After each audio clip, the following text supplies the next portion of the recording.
Just a second, guys. We're only live on one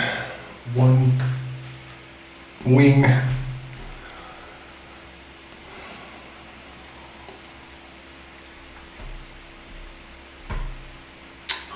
All right, we got them both. So last night was the 6th anniversary of the suicide of my mother. This is something that I've referenced on this channel a number of times over the years, but I've never really gotten into the nuts and bolts of it. Interestingly, my Outlaw biography series, once again, what's up, Jim, intersected with this story. I didn't, you know what I mean? This was the next part of that series, so I'm going to have to go through this twice because I want the continuity in the other series, because I'm going to chat GPT it into a book. So anyways, we'll get a slightly different version of this story. With less focus on the psychology and the patterns of abuse and the guilt and all of the things that, this is going to be a tough one, you guys, so, a lot of people get offended when you speak ill of the dead, and that's not really my intention here, but I really want to just be honest and objective and paint a full story, because I don't really feel like I can fulfill my intention without doing that, so just know that there's no malice intended, but I feel like I have to lay it all out as it actually is. And, of course, it's an extremely difficult thing. I lost another friend recently to suicide just a couple of weeks ago. And they're, one of my best friends from high school actually committed suicide with a pocket knife at this junkyard where we used to go and blow up cars with grenades and stuff, because we had some corrupt military guys in the barracks that we would trade pot and stuff for military grade weapons and go to this deserted junkyard and blow stuff up. And so I guess that's where he had the most fun in his life, and he decided to end it there. And for me right now, there's just way too much mourning happening. There's way too much of it. I just split up with my partner, which means that I'm also separated from my toddler during the most magical and rapid development, phase of his life. So it's a really difficult time for me. In fact, I almost threw in the towel last night, to be perfectly honest. There just gets to be a point, I think, for anyone where it's just all too much, and you just start to think, what am I doing here? A lot of people resent people that take their own life because they consider it selfish, and I've oftentimes questioned that, and there are, like, the Aboriginals in Australia societies that if you decide that you want to leave this plane, they throw you a big party and you wander out into the desert and then go and die. And no one resents you for it. And as you'll see in the case of my mother and Eric, the options were getting pretty thin, I think. And I'm not condoning anything. I'm just saying that I think for survivors, one of the most important things we can do is not hold on to resentment. In my case, as you'll see, that's extremely difficult, and you will understand before this is over with why the title says I killed my mother. Of course, it's not literal, but it's we'll get there. So. I guess we should, what's up, Illuminastic Mind? We should begin this tale where all tales begin, at the beginning. My mother was 17 years old when I was born. My father was 15 years old. My biological father was chased away by my slightly stronger little brother's father, who they both had the same name somehow, Jeff versus Jeff. And they decided to lie to me until I was 11 years old and tell me that the other Jeff was my father, and he was a decent person at the core, but one of the worst father figures you'd possibly ever conceive of. So my upbringing, to put it mildly, was absolutely fucking horrific. My mother was batshit crazy. And I didn't know that, because when you grow up with something that's normal, and people that have that kind of disposition tend to be pretty antisocial. So there were no normal people around. We didn't mix with our relatives. They didn't have any friends, really. So that I had no real window to anything normal. I had no idea what that was. And my mom's suicide threats and implications that I was driving her to it began when I was a toddler. So she would, for example, actually one time when I was in 5th grade, I remember this really clearly, because it's such a dramatic imprint, I guess. But we were sitting in the car before school, and she just went on this rant and said, you know, I've been considering suicide as if spelling the word would lessen the impact. And I was a smart kid, you know. I was taken out of normal classes and put into gifted and talented. I was reading on an 11th grade level in 2nd grade. So, you know, I was well beyond my years, and I understood that what she was indirectly saying is that the stress of having to be a single mother raising 2 children was driving her to want to kill herself. So my thought was, you know, don't worry, Mama, I'll kill myself so you don't have to. So I went into class that day, 5th grade, and I got sent to the principal's office because I was trying to saw through my wrists with a pair of like Play-Doh scissors. You know, I figured they had a little bit of metal in there, and I could maybe get in there and get it done.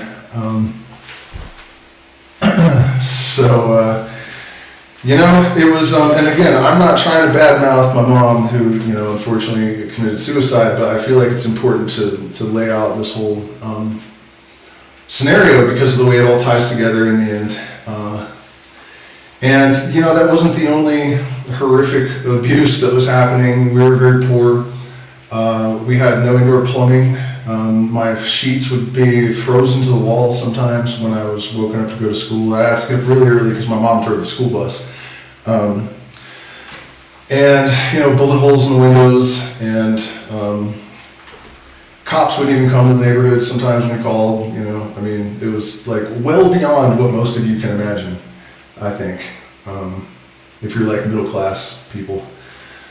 And so, you know, I remember one time I wanted ice cream. I don't know, I was probably 6 or something. And she screamed in my face, like blood red, like vessels bursting out of her neck and shit. Like, you don't deserve ice cream. And the real reason I realized as an adult was that she was so pissed off that she couldn't afford to buy her kid ice cream.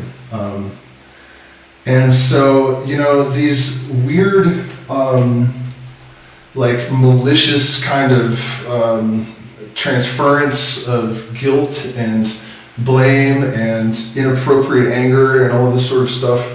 Of course, if you grow up with that, you know, and my father as well was on drugs and violent and, you know, just pathetic in so many ways. You inculcate that stuff, obviously. And one of the biggest difficulties I think that we have as people that grew up with severely NPD, I realized eventually my mom had a narcissistic personality disorder because of severe sexual abuse as a child. I mean, it's just that horrific vicious circle of, you know, the victim becomes the abuser, and then that whole thing just cycles and cycles and cycles and cycles. But then finally, you know, somebody becomes aware and stops the cycle and you heal the lineage, and hoping that person to be me and my family. Where are we at with this whole mess? You know, you end up expressing these things that were done to you, you know. And so over the course of my life, eventually I realized that I had these toxic traits that my mom had, that you come to associate these behaviors with love. And so anyone I fell in love with, I would do all of the same, like, fucking mind fuck shit that my mom did to me as a child to them. And then so as you become aware of all of these things, the resentment towards this parent tends to grow and grow and grow and grow and grow. And of course that's extremely problematic, right? You know, the boomer generation loves to say that us younger generations blame our parents for everything, and we need to stop blaming our parents. The thing about that is the boomers are generally the parents that they don't want blamed. So there's kind of a little bit of a conflict of interest there, generally. And the reality is you don't want this resentment, but you do need to understand. So it's a balance that we have to find. So over the years, the rift between my mom and I grew exponentially, because from the narcissist point of view, it's always the other person's fault. There's nothing wrong with what they've done.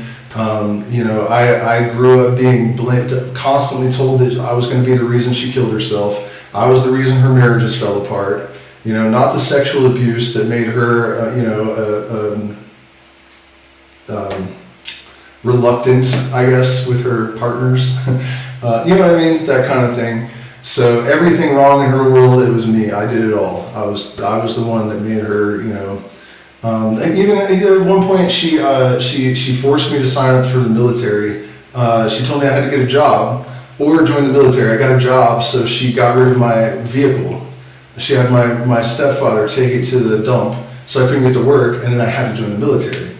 So I went AWOL because I didn't want to be in the military, and I went to DC and became a teenage cocaine dealer instead, which seemed like a better option to me. And my platoon was the first to hit the sands in the second Iraq War. So, I constantly heard about how she was having heart palpitations and falling apart because I had run away to DC. How do you think it would have affected her if I was in combat then, So anyways, that's just the kind of mind fuck that was just my entire existence, And so eventually it got to the point where I didn't speak to her. I didn't speak to her for 8 years. My brother didn't speak to her. He didn't speak to me even. And he eventually said that one of the reasons he didn't speak to her was how she treated me over the years. So eventually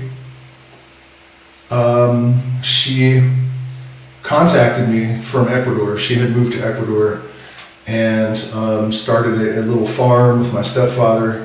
And I had not heard from her, spoken to her in 8 years. I don't know exactly when the schism happened. And, to add insult to injury, and this is incredible how narcissists do this stuff. Like, they always manage to slip in like some level of insult or denigration. But she contacted me and was asking me to come to Ecuador. And she was kind of implying that something was going to happen to her and my stepfather, and that they had all this gold and silver that was buried, and she wanted to show me where it was. So what I mean about the insult is that it was kind of implied that like the only way to get you to come and see me here is to bait you with treasure, And so it's like if I did agree to go down there and try to make peace with her, there was still this underlying insinuation that I was after money, So it was always like a plan to make you fit their narrative, It's crazy, but it's true. Another thing that happens with abuse victims that is wildly frustrating is that a lot of them develop the ability to engineer their memories, to forget things. And so all of these things that they've done to you, she would always say, I don't remember that. And it's true. She's not lying. Because she had learned to excise the rapes that occurred when she was a toddler until she was about a teenager from her memory. And so developing that capacity, they're able to do that with everything for the rest of their life. Yeah. So I came to Ecuador, and at first everything was fine. I was glad to see her. It was my first time out of the country. Everything seemed, sort of okay, I guess. She was still her sour, dour, not exactly a joy to be around, but it seemed like we were at least on good terms. She apologized for some of the things, that she had done that were not sane at all. But then I started to drink ayahuasca.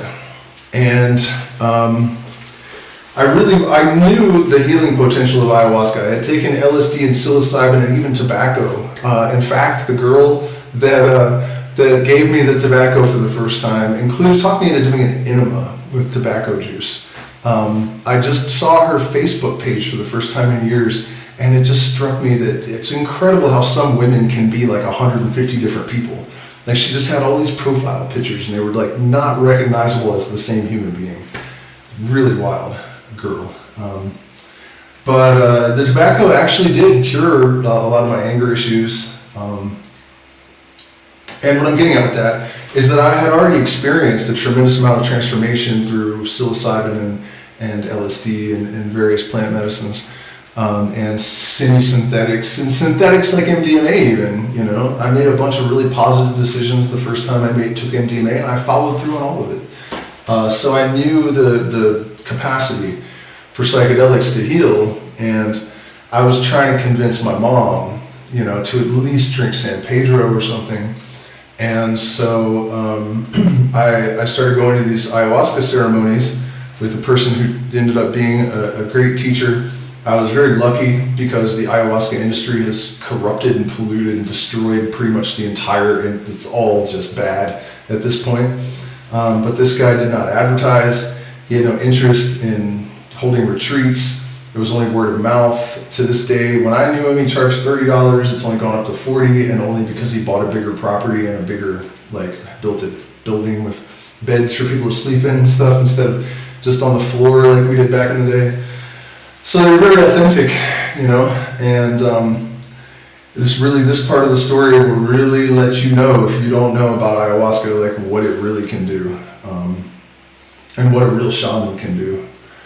But one night, I asked him, because I had never been to the Amazon rainforest, and I had been fascinated with it since I was a very small child. And I mentioned that to him during ceremony, and he said, "I will take you to the jungle."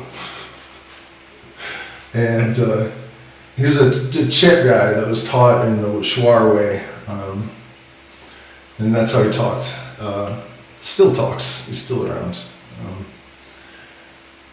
But he has made me promise never to say his name. He's afraid of brujas being jealous or something and attacking him with black magic, so he doesn't want to be known. So anyways, so we go out to the jungle, and we go through 3 nights of Shuar style ayahuasca, which is not easy. The Shuar are one of the most warlike tribe in the Amazon, probably never defeated in battle by the Inca or conquistadors or anyone. They're very famous for shrinking heads, the sansas. I mean, you know, it's not like the Shipibo style of like fluffy, happy, cleansing Icaros and stuff. It's healing and it's powerful, but it's a little bit dark and like more otherworldly or something. It's hard to describe. But it doesn't have that like elven, happy vibe that Shipibo ceremonies do by any stretch of the imagination. And so we had to fast for 2 days, and then every day we would hike through the jungle. But this is La Montaña, it's the mountains in Guadalquivir, Ecuador, is Shuar territory, and so it's the rainforest though in the mountains. So it's super steep, and there's mud that's like 2 feet. I actually stepped in actual quicksand at one point, and the rest of the group had gotten way ahead of me, and I almost didn't get out of it. True story. And to make it even just scarier, I was in a tree datura, Brumansia forest, like as far as you could see, just like 15-foot tall devil's trumpet, all hanging, all, you know, evil looking everywhere around me as I'm sinking in quicksand. You know, and so he pretended to get lost so that we would stay out there longer. He wasn't lost. The house was right there the whole time, but he's like, "I don't know, I think maybe it is this way," you know. And we're going to all these massive waterfalls, but we haven't eaten and we're starving. And so then he makes us climb up this huge mountain for no reason, or in a really easy way, just to exhaust you. You know, that's the whole point of this. The Shuar actually will do this for 28 days straight. Drinking ayahuasca, walking, drinking ayahuasca, walks, fasting mostly the whole time. 3 was plenty for me. So Then 4 hours of sleep after the ceremony, and then back walking through the jungle. A little sip of ayahuasca to get you going again, and then walking through the jungle all day through the mud. I mean, completely exhausted, come back, and it was truly remarkable. There were many instances of telepathy. My partner, who I just split up with, which I still cannot fucking believe. I was trying to figure out what to do about her. I just met her, I didn't even know her name. I thought of her as the German girl. And at one point I'm sitting on the deck in this house in Walakiza in the jungle, and I have my eyes closed, and I'm thinking I should invite her to lunch, because it's like less, it's like more casual than dinner. And no, how about just tea even? I'll just invite her to tea. And then I open my eyes and look beside me, and there's the shaman, and he looks at me and he goes, "The German girl, ask her to tea, but by the river." What? And that wasn't the first time he had done that, and it wouldn't be the last by any stretch of the imagination. And this next instance is pretty horrific, unfortunately. So after we, what's going on Light of Darkness? By the way, you guys, please hit the like button, share, subscribe, consider joining my Patreon, where you can access 5 or 6 years now of secret streams, Masonic degrees explained, and ritual magic, and all sorts of interesting stuff that is not on my main channel, and I'm demonetized, so if you don't support me, I don't get any support. So I do appreciate you doing that right now. PayPal, Zelle, all that stuff, do it all. And so as we were packing up and leaving, and mind you, the shaman knew a little bit about my history with my mom. He knew that I had severe stomach problems, and he actually discerned this on his own, and this is definitely true. He said, I was counseling with spirit about your problems today, and the reason your stomach is sick is because of your mother. And, just all this stuff. And so he knew something. Apparently ayahuasca explained it all to him. And so I'm leaving the jungle, and he stops me and he says, when you get home, go directly to the yurt. I don't even know how he knew that I was in a yurt, because there was the main house and there was a yurt behind the house. And he said, when you get home, do not talk to your mother. Go straight past her, light some incense, and say everything you need to say to your mom to the smoke. I didn't make it past her. So, any of you people out there that are skeptical about shamans and precognition and telepathy and all that sort of thing, if it's a real one, it's not woo. It's absolutely real. The fact that he knew that this confrontation was going to occur that night is pretty, you could call that a coincidence, I guess, if you're stupid, but I hope you're not. It's a little much to write this off. And I had said nothing like, "Oh, I'm so angry with my mother," or, all I had in my mind was trying to forgive her and get over it, I knew that her influence had made me incapable of having a relationship my entire life. I knew that her influence had made me socially awkward to the point where I could not function with, I'm just totally ostracized from society, basically. I was very acutely aware that she had done an extraordinary amount of damage. And the problem is, the more I understood, the more light I shone in the places where I had not looked yet, the more clear it became, and it was really difficult. It's still really difficult, honestly. Over the last few years, my resentment has definitely grown, because I just become more and more and more and more aware of the impact that this had.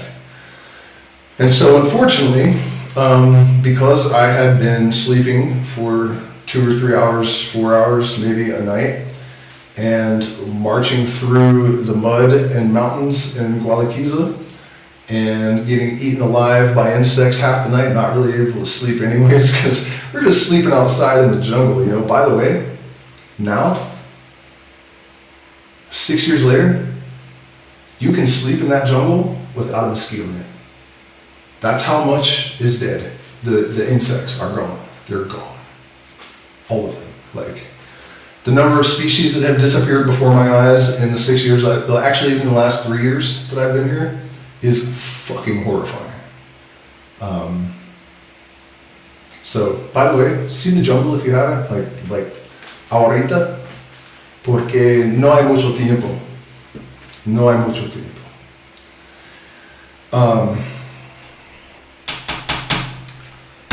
Facts. It tracks. So, I get home and I'm exhausted, and all of this subconscious stuff has been stirred up. And my mom and my stepfather have eaten some bad acid. There's this dude in Vilcabamba, Ecuador, I'm tempted to say his name even, but he gets research chemicals and he brings them to Vilcabamba, and they're garbage. And I know, like, I have all kinds of friends that, you know, call me up and they're like, oh man, I got some LSD. And no, you didn't. It's that guy, isn't it? You know? So they had eaten some of this crap. This dude was, so, you know, there was already some, like, she was unhappy and saying her stomach hurt, and I sat down in the kitchen and I was talking to my stepfather. It was all good, you know. He was happy he was high, he was fine, you know, and he just wanted to know what had happened in the rainforest, you know. How was my trip to the jungle? What was the ayahuasca like? Because he drank it with me once and only shit his pants and had no visions, and, you know, it was pretty disappointing. Which, by the way, the first time, that's usually kind of how it goes. People tend to not have any visions, and it just works on the physical stuff. And then, so anyways, you know, I'm talking to my stepfather, and I think something was said that had something to do with my attempt to come to terms with my childhood. And this triggered my mother. And then so I started kind of like mentioning things that she had done, that she had always denied and had never apologized for. And she went into her like most toxic possible modality. You know, she's tripping on some bunk research chemical, and I'm just like exhausted and delirious. And I just wish so much that I had listened to the shaman. But it was so tempting, you know. I thought, oh wow, I've never talked to my mom when she was high on acid or whatever it is before, you know. My stepfather was all jovial and he wanted to talk to me, you know. Should have taken the shaman seriously, man. It was a huge, huge, huge mistake, because it just got worse and worse and worse and worse with my mom denying all the stuff that she had done, and, you know, making shit up, and I had just gotten out of a relationship with a girl who had narcissistic personality disorder, and as this was happening, I was realizing that the universe had prepared me to, you know, I had been given the opportunity to learn about NPD through the girl that I was with right up to the point where I went to Ecuador. So that was wild too, to see how this sort of, in my opinion, the universal mind kind of stages stuff. But it turned into a horrific argument. I mean, I was like, all those years of, you know, stuffing it down, like, I didn't want to hurt her as a child. I never confronted her. I never stood up to her. I never fought back, really. I ran away. I crawled out the window and I ran away a couple times. One of those times it turned into a gigantic manhunt, because some girl told the police that I had a gun. I didn't have a gun, and they had helicopters, and I mean, I was on the news all over the place. I was like 13, you know. And then when my mom finally picked me up, one of my friend's moms, whose dad was a cop, saw me walk over and get in a car. She tipped off the cops, so we get surrounded. They got all their guns out on me, and it was crazy, man. But yeah, so we got in this huge, huge fight, and she basically kicks me out. And I go to the yurt to go to sleep, and I realized, you know, man, I really should have listened to the shaman, because I had no filter at all. You know, it was bad. It was definitely bad. You know, I said everything that I was thinking and that I had been through my whole life. even to the extent of like, why in the hell would you, with no job skills, 17 years old, you know you're insane, why did you keep me? And she said that she actually went to the adoption, and she just couldn't hand me over. She just couldn't go through with it. So, so the next morning, they go to drive me to town to a hostel, and we got into a way worse argument. And so the last time I saw my mom alive, she was getting out of the Jeep, crying and going into the bank, and my stepfather brought me to a hostel and dropped me off. And then about 2 weeks later, I was in Peru with my then girlfriend, I guess. I don't know, she wasn't really even a girlfriend. Kinda, hook up, whatever. And we were at lunch, and I literally said, I need to call my mom, I think she's gonna hang herself. And so we ate our lunch and paid the bill. And after we got back to the hostel, about 10 minutes after we walked through the door, my phone beeped. And it was Sean, the caretaker, informing me that my mother had hung herself. So roughly at exactly the moment that she hung herself, I said, I need to call my mom, I think she's gonna hang herself. Now, there is a sort of tributary to this story, something weirdly connected. My mom's favorite person of all time, I haven't checked in with the other chat. Let me see if there's anything. What's up, Flezic? Why does it still say going live? What the hell, did it just go live? Yep, sure did. 6 seconds. Oh man, that's too bad. I guess I navigated away, and if you do that before it's fully live, then it doesn't, so that sucks. The people in the other stream are gonna only get this part. Anyways, so my mom's favorite person of all time was Robin Williams. And about a year before I went to see my mom, I was at work at a pot farm, and I went into the John, and I was sitting there, and I'm not a fan of Robin Williams. I never think about Robin Williams. I've never thought about Robin Williams in my entire life, unless he was like on TV or in a movie someone was watching. And, but he was my mom's favorite person. And I thought, I wonder what Robin Williams is doing right now. And then my girlfriend showed up about 3 hours later, and she's like, Robin Williams hung himself today. So it just occurred to me that the only 2 times that I've ever been aware that some person hundreds or thousands of miles away had hung themselves was my mother. I knew the moment she did it. And I thought of Robin Williams the moment he did it, who was my mom's favorite celebrity, and they killed themselves the same way. So, I guess the silver lining in this entire saga is that it says something about our interconnectedness. It's really remarkable. But yeah, so I returned to Ecuador the next day, I think, and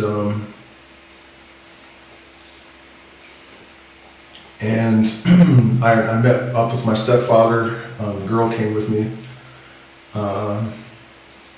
and here's where it gets bad, because you can imagine that if you know that I grew up with my mom basically telling me that she was going to kill herself eventually because of me, right? Like, I've been hearing this since I was like 4 or 5 years old, constantly. And then I get in this huge fight with her that she deliberately provoked, right? And then she'll because being victimized that's what they want. So she's trying to provoke it as much as possible. She would even smirk, if she provoked it and she got the better of me and I did it, then she would smirk, You could see the satisfaction on her face. Like, oh, give it to me. The victimization is, it's fucking horrific. but that's the psychology of it. And so we go to the funeral home, and I'm still kind of in denial. Like, this can't be real, you know. This it just can't be real. And then, you know, I see the look on my stepfather's face, and I realize that, and also one of their neighbors is there, and my stepfather's told everyone about this terrible fight. So it hits me that everyone blames me for her suicide. All of them. The entire community of Vilcabamba, my stepfather. So I realize that I'm about to have to sit in this sort of funeral. I mean, it was really just an incineration of the body. That's all that happened. But they put me in this room and they wheeled my mom out in a glass case. And I really didn't know what to say, you know. I just said, "What the fuck, Mom? Like, really?" She wouldn't take plant medicine because she would vomit. You know, she said she didn't want to vomit. It's like, okay, so you're scared to vomit, but you can hang yourself? Like, what? How is this? I don't understand, you know, how this could be. And I guess she sent my stepfather to the store for milk, and while he was gone, she went out to the garage, and when he got back, he found her that way. You know, and of course the fact that she refused to try to get help, she refused treatment, she refused to admit the severity of the problems, you know, that also caused a lot of resentment. And so they wheeled her out to this building, and they put the box on a like thing that drops into the floor, and the floor opened up and all these flames belched up around the coffin. And my stepfather is up there bawling, and the coffin is dropping down into the flames. I mean, it was so surreal, you know, like you don't expect that you're ever going to see anything like that anyways, much less with your mom, and you know. But I was so, the only time I've cried in the last 30 years, let's see, I'm 44. I don't think I've cried since I was like 6 or something. I mean, maybe 9. I cannot remember a single time except for when my dog died. I cried like a little baby. Like it was just my whole world, you know. My only Diesel, his name was Diesel. He was a Staffordshire Terrier, and he was he was like a human, you know. He would stand on his head and like shit on a windowsill so that people wouldn't step on it on the sidewalk, you know. If I left him home too long, he would shit in the trash can, stand on his head so he could shit in the trash can. You know, he was just a remarkable animal, and he was just always with me. And then one day at a job, he just dropped dead. He probably had a heart attack or something.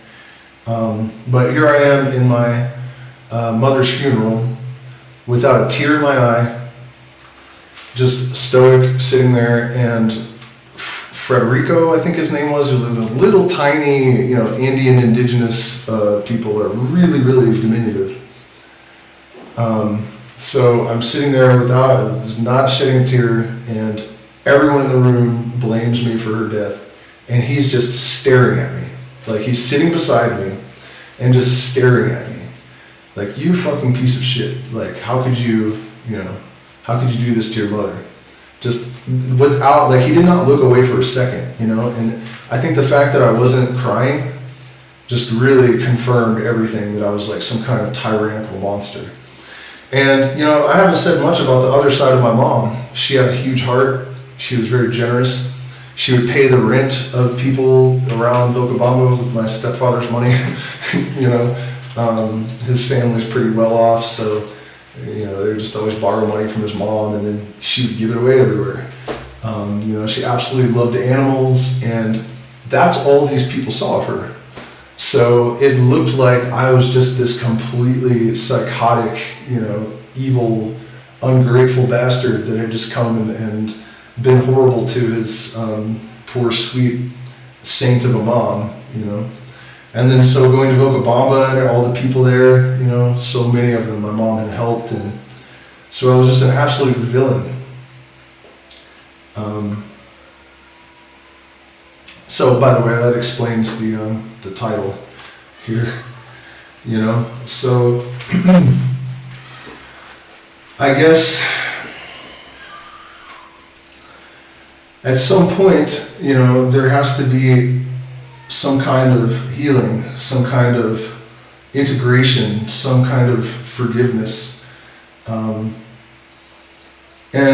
unfortunately for me, the impact of that influence continues to reveal itself. And that makes it extremely difficult. And, you can't hold on to resentments. They make you bitter. They make you dead inside. And I think that I've realized over the years that I was able to convince myself that I just wasn't close to her. And she had done so much damage. And I hadn't even been in my life for almost a decade when she died. That I just kind of took it in stride. And it's only recently when I split up with my partner that I realized that there's some part of my subconscious that believes that it was my fault. I mean, as I said before, I grew up hearing this constantly, that I would eventually drive her to suicide, and it became a self-fulfilling prophecy.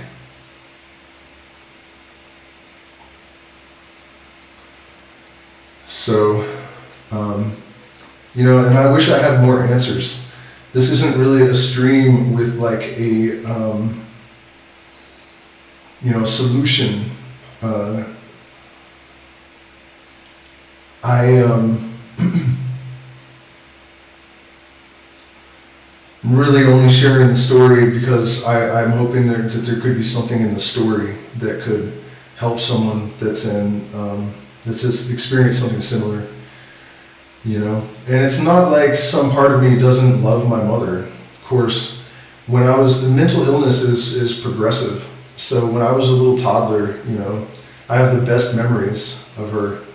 She was a sweet little hippie woman, She opened up a baby tiger cage at a zoo one time and took the tiger out and handed it to me as I was like holding this little baby tiger. And I remember catching geese with her at these farms, and she really wanted us to eat all organic, and she really had the right kind of values, And then I guess as the years went by and the pressures of the world,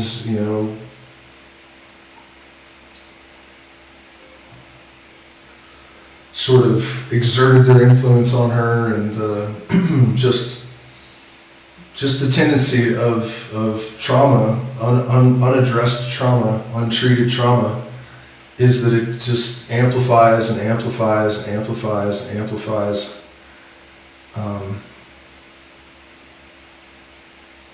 And also, she was hit by a truck while she was delivering mail, and the car went 63 feet airborne without the wheels touching the ground, and hit a tree, and all of the mail trays hit her in the back of the head, and so she was losing the use of her arms, and she was in a lot of pain, and there was a lot to it. But yeah, I mean, it's really only in the last week or so that I really realized how much this has damaged me. Especially having to live with the guilt. This constant inundation of accusations and, from my mother her whole life. And then can you imagine you have a terrible fight with your mom and she commits suicide 2 days later, a week later, whatever it was. It's just almost inconceivable. And on a spiritual level, I'm going to offer you guys something that may be helpful if you're considering suicide, because it's the real reason, according to ayahuasca, that you should not do it. And that reason is that it doesn't stop anything. It doesn't end. What happened is I was laying now with my partner back at the same shaman in the jungle, and that was such a beautiful moment, because he had seen me learn what unconditional love was, right? Like, because of my mom's disposition, I put up a firewall between me and her as a toddler. Like, I knew that I needed to protect myself. So I didn't know what unconditional love was. I really didn't. My mom did not love me in the way that a normal mom would. She was not capable of that. And I know a lot of people out there would say, like, well, that's not possible. All moms love their children. No. She could only understand it in a possessive, controlling, manipulative. There was no real love. Trust me. There was nothing like that. That can't happen with this type of person. It doesn't mean there's no good in them, but it's just not there.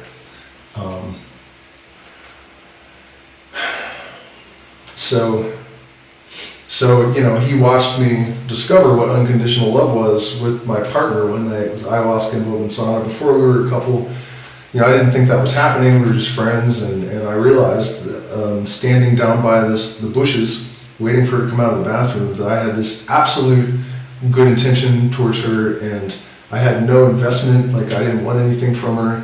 I just wanted her to be happy and healthy, and I realized that this glowy feeling I had, that was absolute peace, and that it was the first time in my entire life that I had felt unconditional love for another human being at 38. So it was a crazy thing to show up to the shaman. A few months later, I had gone back to the States. My partner had come to meet me in California. We'd come back again, and so now we were there as a couple, and it was really a tremendous thing. And so we're laying on the deck, and we drink the ayahuasca, and the shaman had a terrific ability to anticipate problems. So one of the ways that I knew that something intense was about to happen is that he would be above me or beside me with the limpieza shaking, which it's different than like the Quichua use. They use the Shuar use a ficus because it gets rid of parasites, and so that their logic is that whatever it does chemically, basically in the real world, it also does in the spirit world. So that's why they use the ficus. And the agua ferida, I hear it above me, and the song comes, and all of a sudden I'm surrounded by this circle of spirit beings. There's 12 of them, and I've never seen them so clearly before. And they're doing this really slow, weird dance that they're always doing. And I notice one of them is female, and I see my partner sit up, and I see the female one reach out to my partner, and my partner reaches back to embrace this spirit being. And I'm just like sitting there going like, this is just too much. And at the last second, the spirit's like, psych, don't touch me, mortal, And I see my partner look kind of dejected and lay down, and I was like, man, that is just wild. But before I could even finish that thought, my mom comes down out of the stars, and she has like blue flames coming out of her eyes, and she's just furious and angry, and the spirit beings turn to demons. They all sprout horns, there's flames everywhere, and it was too much for me. One of the things that I was taught, because I was basically apprenticing under this shaman, I did not ask to do that.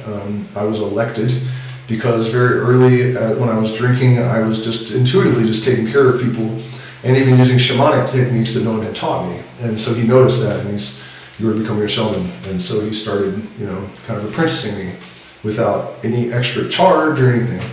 And so one of the things we were taught is that you never curl up into the fetal position, no matter what is happening. And I curled up into the fetal position. I was freezing cold, and I just couldn't deal. It was just too much.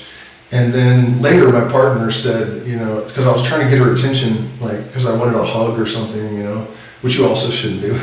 And she wouldn't respond, and I asked her later why, and she said because we were surrounded by skeletons and death. And I was like, wow, man. So at any rate, I understood eventually that what ayahuasca was communicating is that you should not kill yourself, not because some angry, vengeful God will hate you because you have sinned. It is because you're trapped in that energetic, emotional state, and you will remain that way, and it's actually much more difficult to correct it when you're not in a physical body. And the craziest part of the story, actually, is that I went out into the jungle to get a hold of myself and kind of shake it all off. Just a little bit into the jungle, there's like a clearing by the house where you could go without worrying about getting lost. And earlier in the day, the shaman had passed out mapacho cigars to everyone. Mapacho is a type of tobacco that is used in ceremony and as medicine here, which is counterintuitive to a lot of people in, from the white culture or whatever. It has like 16 times as much nicotine as the commercial tobaccos, and also has harmala alkaloids like ayahuasca. So it's a very, very important shamanic tool. And at the waterfall, he had given a mapacho cigar to everyone but me. And I was standing there thinking, like, what the fuck? Like, I want a mapacho cigar. And so I'm standing there in the woods thinking about all this stuff that has happened. And then I see out of the darkness a mapacho cigar being handed to me. And it was, it's like he just intuited that I was going to need it a hell of a lot more later. So wild, man. I kind of told him what happened. And he just... Well, have the cigar, talk to your mother, I'll see you later. He goes back in the house. And so I did. I smoked the cigar, and I tried to just, explain that I was sorry, and that I understood that, it was just her trauma from childhood that had caused her to act in this way, and, and then I was walking out of the jungle, and I hear Pachamama say, I have something to tell you. I said, okay. Your mother did not go into the stars. She went into Enrico's womb. I was like, what? 10 days later, we found out she was pregnant. And so also, the first time I saw her, that same voice said, she'll have your baby. Our son is now 4. So,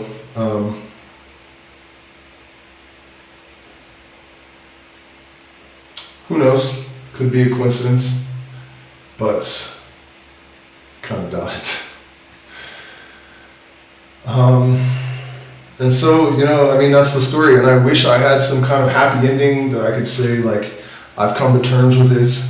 And I figured out the key to forgiveness. And one thing I can tell you is that there is something that you can do that really helps. And that is to remember that every single predator, every single abuser, every single victim, every single survivor, people that do wrong to others, even if the wrong that they have done to others is something they've done to themselves, it's their parents. And their parents did it because of their parents. And their parents did it because of something their parents did to them. And it's not just the parents, it's somebody in the past, But when you have this resentment and blame, then you just remind yourself that somebody did something to them. And somebody did something to those people.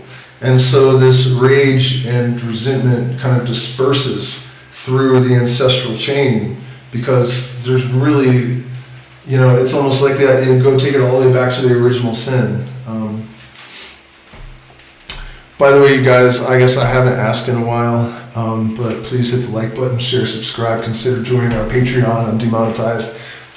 And man, I've been through the ringer lately. So much death. We're going to talk about another suicide, another death, and then splitting with my partner is basically a death. And then you add all the financial stuff that comes with it. It's a lot, man. It's a lot. It's a lot right now to soldier up and continue marching. But speaking of marching, if you happen to be in PSOC tomorrow, I'm giving a talk at Soul Seed Cafe on cultural appropriation, sort of, and the shadow side of psychedelics and plant medicine.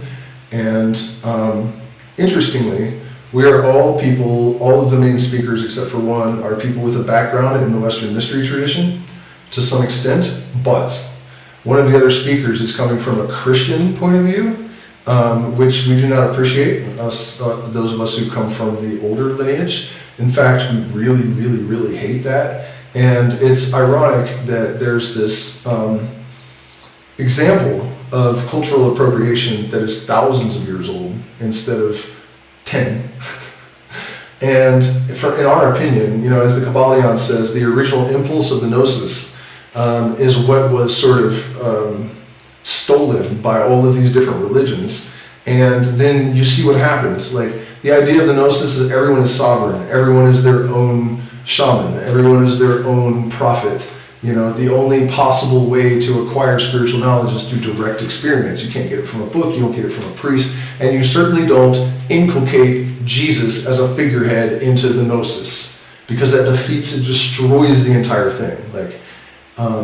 So at least from my point of view, this guy represents this kind of appropriation, and you can see the rift that it creates, because in our opinion, when you see what happened when they contaminated the gnosis in the mystery traditions with religion, it ran amok all over the planet, destroying entire cultures, genociding people, torture, oppression. Science is set back 200 years, and so that is the consequence of this appropriation.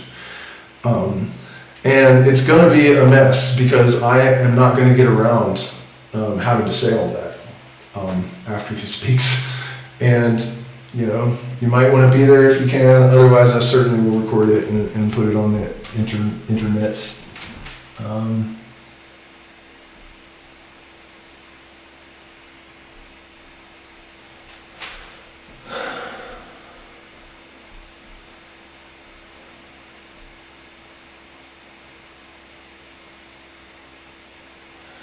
I'm sorry to hear that, Cloven Beast. Sorry guys, I just wanted to check the, Did I say anything about joining my Patreon and supporting the channel, please? Because, I'm out here trying to do good work and dig up ancient secrets and preserve them and disseminate them. And I can't do it without spending money, unfortunately. So we do appreciate support. So where are we going with this? I think I had yet another tragic story to share. Speaking of the limitations of plant medicine and guilt, because, whether it's my fault that my mother killed herself or not, I will never, ever, ever be able to extricate myself completely because of that argument.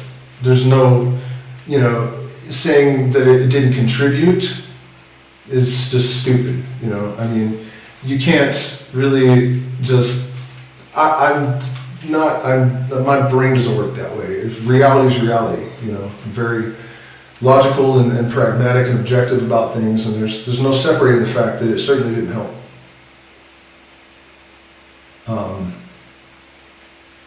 And so there's another case where I feel not exactly some degree of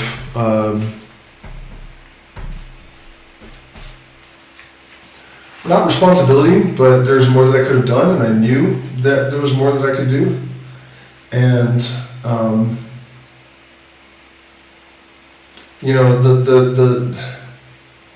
the lesson here, it's twofold. In the case of my mom, I guess you never know when the last time you're going to see someone alive is. And so absolute self-control at all times, no matter what, is a necessity. Almost no one attains that level of discipline. And when the circumstances are so extreme, but you simply must, or you can wind up with all of this regret and shame that I don't know I'll ever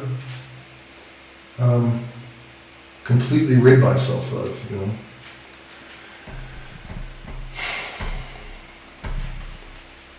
But in this other case, there's a young man by the name of Eric Powell, who some of you actually knew as Mr. Charles.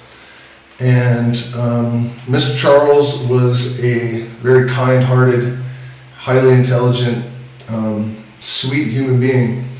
And he had epilepsy. And he could not drive a car, he could not hold a job, it limited his ability to live a normal life to, it was very debilitating. And so that led to a lot of drug abuse, methamphetamine, heroin, you name it, I don't know about alcohol, but he was a huge supporter of mine from the very first video, I believe. He was there in every stream for years and years. And eventually, when we started having our events in Tenna, he came. And he was still on his medication. You guys can actually watch the interview. It's on the channel where he talks about this himself. But he had 2 seizures, one of them I witnessed, in the first 24 hours that he was in Ecuador, while still on the medication. Okay, so if you stop taking the medication, the side effect is that you have seizures, right? So he did not tell me that he was doing this. I wouldn't have objected, but I also would not have told him to stop taking his medication. It was not contraindicated with any of the plants here. And, I would not have advised him. But he, behind my back, without telling me, he stopped taking the medication when he arrived at the property. And there is a plant here that is used for, well, not here because I'm in the mountains now, but in the jungle, called ajo de monte. Ajo de monte. It has another name. Most plant medicine people call it something else. Ajo sacha, I think. But in Ecuador, we call it ajo de monte. It's a vine that smells just like garlic. You tear the leaves and smell it, it smells just like garlic. If you break open the stems, there's a pith inside that is even stronger, more effective. And so ayahuasca also, people have reported permanent relief from migraines, including my ex-partner. She actually took ayahuasca while she had a migraine and never had another migraine, as far as I know. So I knew that I had plants at my disposal that might help him. And ajo de monte wasn't the only one that treats epilepsy. So I made him teas. And from the moment he stepped foot on that property, he didn't have another seizure the entire month that he was there, even though he had stopped taking his medication and he was still having up to 2 seizures in 24 hours while on the pharmacological medication.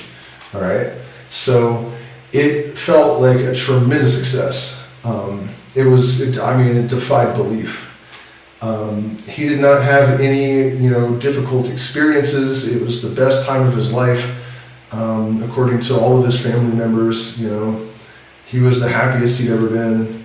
And, of course, I kept in touch with him when he went back. And as long as I was in touch with him for at least 3 months, he did not have any more seizures. So at some point, the communication died. He just stopped responding to me and the other guests that we all stayed in touch. Stopped talking to everyone. None of us know why to this day. I don't know if he relapsed on drugs. I don't know if the seizures returned. And the big regret that I have is that when he was leaving, I knew that he could not return to his environment yet. And I don't know why I didn't suggest to his father, who was paying the bills, that he should stay longer. And I was willing to do it just at cost of feeding him, just to keep him out of, he'd been a friend for 5 years. He wasn't just a client. So I would have done it for practically nothing, just at no expense to me, you know. But for some reason I didn't say anything.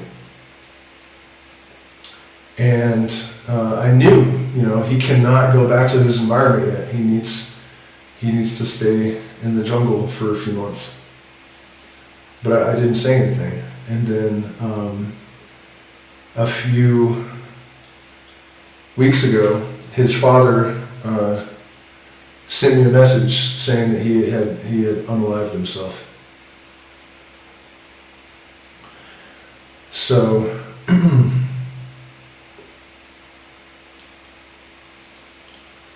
a very difficult thing, you know. Especially because I have no answers. I have no idea why I didn't just suggest that. It just, I have no excuses. I have no explanation.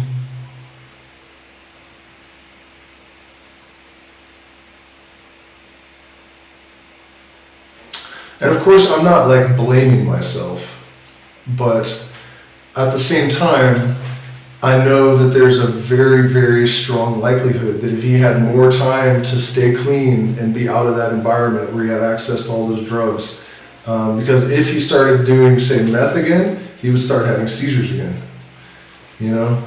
So, it's a very, very tough lesson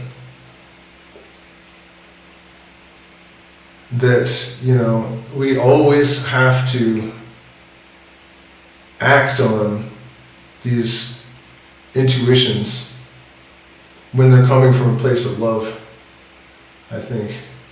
You know, really, if you associate intuition with the heart, you could say that the intuition of the shaman, that I needed to avoid my mother when I returned to the farm and go straight to the earth and say all of these things to the smoke instead of to her. That's literally what he said. And that's, you know, and she, don't let her intercept you. And she intercepted me.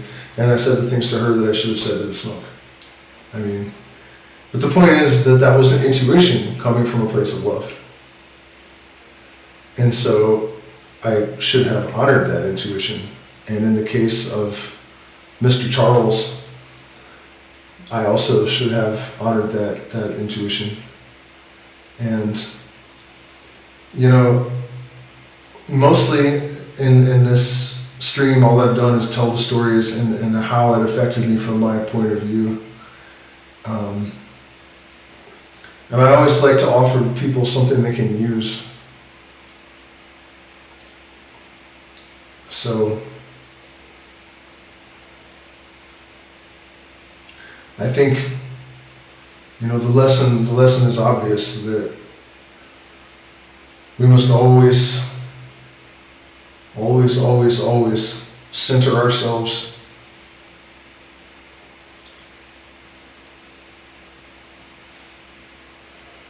and embrace every opportunity to lend a helping hand. Always try to act from a place of compassion and understanding.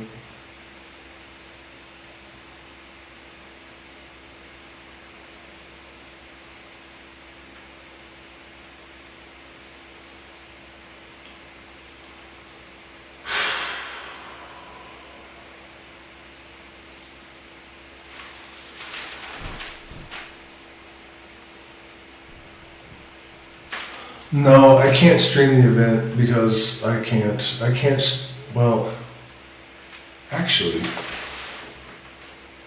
I could stream the event, I guess. Yeah, maybe I'll do that. Maybe we can stream it. I'll see what the other people have to say about it.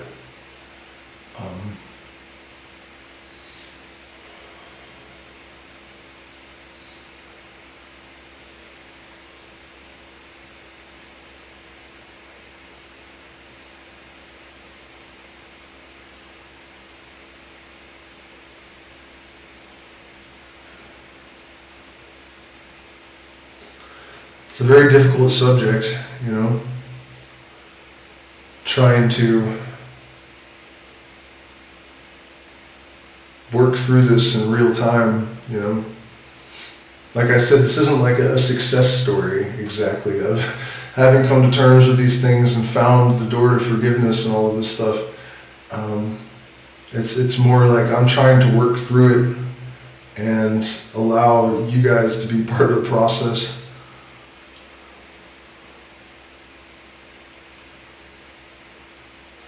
Because I think these things have been chewing away at me far more than I gave credit. You know, I was raised in a very macho, outlaw kind of environment, and I went from that to environments where if you showed any weakness, someone might kill you or rob you, or, you know. So I think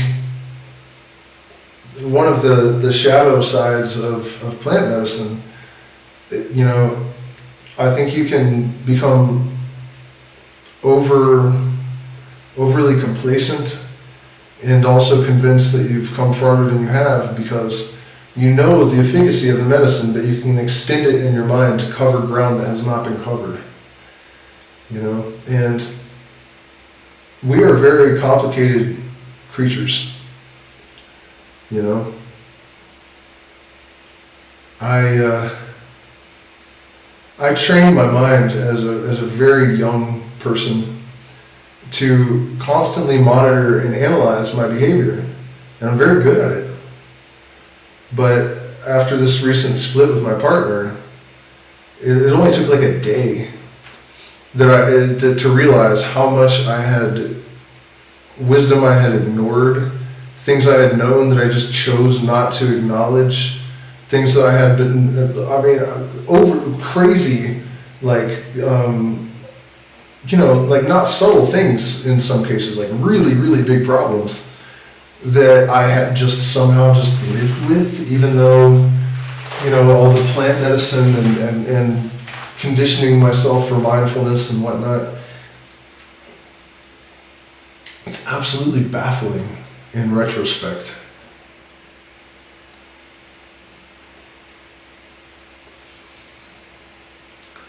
The silver lining, I guess, is that whatever it takes, once that lens is finally, you know, opens up all the way and the light shines on the whole picture, I think, you know, that awareness is there now. So it is a painful way to grow. It is forging by fire. It can be embarrassing, humiliating, you know, devastating. But you have to just find the courage to be objective about the lessons, accept the knowledge, integrate it meaningfully, pick yourself up off the ground, and keep walking.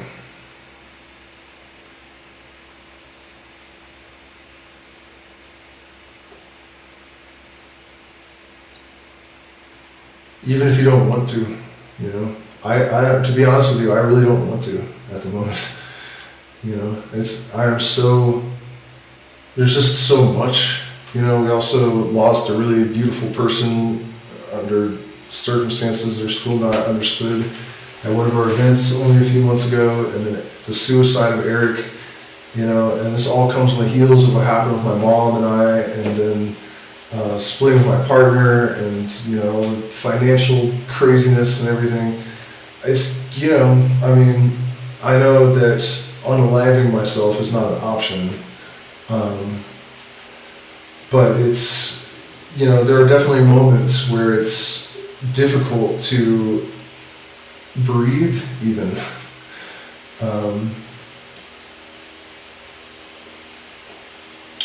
And you just have to find inspiration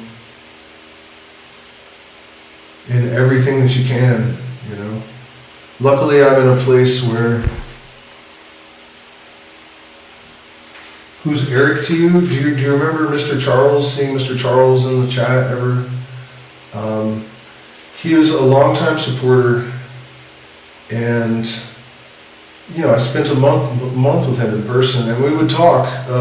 I did a lot of calls with him because he was having a hard time before he came. It was really difficult for him to have this debilitating epilepsy, and he 5 years.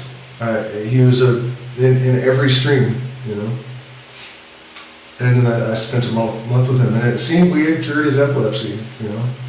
It was the only time in his life that he'd gone a month without a seizure, much less 3 or 4 months. And then I don't know, we don't know why he stopped talking to all of us. I think he probably relapsed. That's my guess. And what I have a lot of guilt about is that because kratom does not contraindicate with ayahuasca, a lot of people say it'll stop it from working. I've never experienced that. I have chronic inflammation that causes me a lot of fatigue and pain, and I take kratom. And I would try to only take it in the morning if I had ceremony, but there was no problems. There's lots of testimonials online about how it's not. I'm sure you could overdo it and there'd be a problem, but I did not prohibit it because I knew that he was coming out of a opiate addiction and he had epilepsy. So I just thought if without the kratom, I asked him to keep it to a minimum, that he would have too much difficulty. So I regret that as well. I should have made him stop and just dealt with it because I don't think it was good that he left there in withdrawal from kratom, and then went back into his environment, probably having at least minor withdrawals.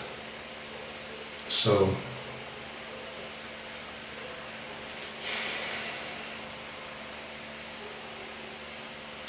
shoulda, woulda, couldas, or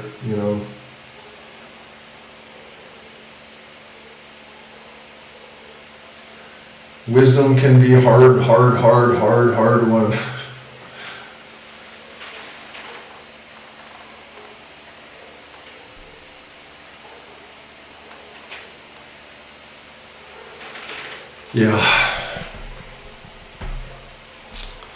Yeah, I don't know what I think of this stream. I mean, I'm sure there could be people that were judging, like, this guy's like talking about his mom's suicide, but it sounds like it's all about him, But that kind of is the point, That's all I know about it is how I experienced it, And I think a lot of people that experience this probably have similar circumstances, because I think a lot of narcissists probably end up killing themselves eventually.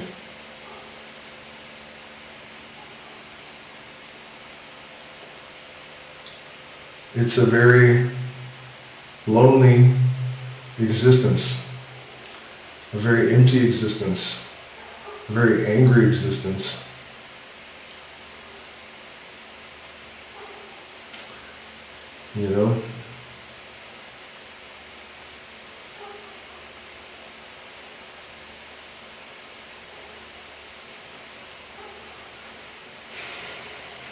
I mean, I've noticed that since all of this has happened, I've developed like a sort of jaded quality to my speech. I hear it a lot, it bothers me. And I know that I need to overcome it, And I have to do that with love and compassion for myself. And I don't really have that. It's almost more of just like a neutrality or something. It's really interesting to me that, I'm really adept at helping other people. Any one of my past clients would tell you that. A lot of them tell me I'm the only person that can help them. I'm not a trained therapist. I have no degree in psychology. But, a lot of people have told me that people that did have those degrees and that were certified therapists couldn't do anything for them.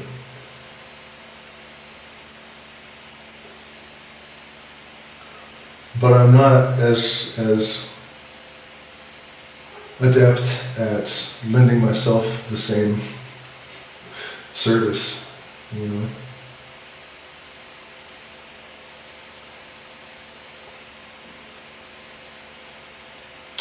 I'm like a Vulcan. Dr. Spock. I mean well, but I don't feel much.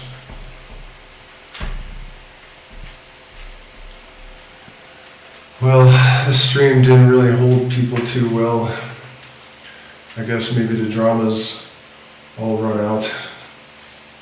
I'm obviously very tired. Maybe I only did this stream to try to keep myself sane in the midst of all of this calamity. I don't know why I'm drinking that coffee. But, if you guys have any questions or comments, down to try to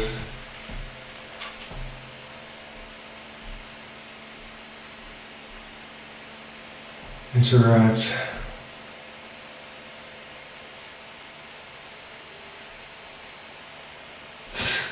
Tom Petty on Safari, look. Yeah, man, I just emerged from the jungle after, like 5 years of being in the jungle. And I didn't care, about clothes. I can't really buy clothes there. Everyone's so tiny. So, my t-shirts all had holes in them, and I only had like these weird hippie pants that I've never really seen Ecuadorians wearing them, but they sell them everywhere. Only like white hippies seem to wear them. But, and I realized I had this speaking event, and people are much more together here. So I was like, I can't go to this speaking event, like moth holes in my I gotta go get some decent threads. So I got this hat and this alpaca sweater, some nice black pants, and some new shoes. And I realized that what's actually happening is that I'm transitioning back into civilized culture. Like, I don't want to, but I think I need to in order to share what I've learned out here in the jungle all these years, and really living outside of society my entire life.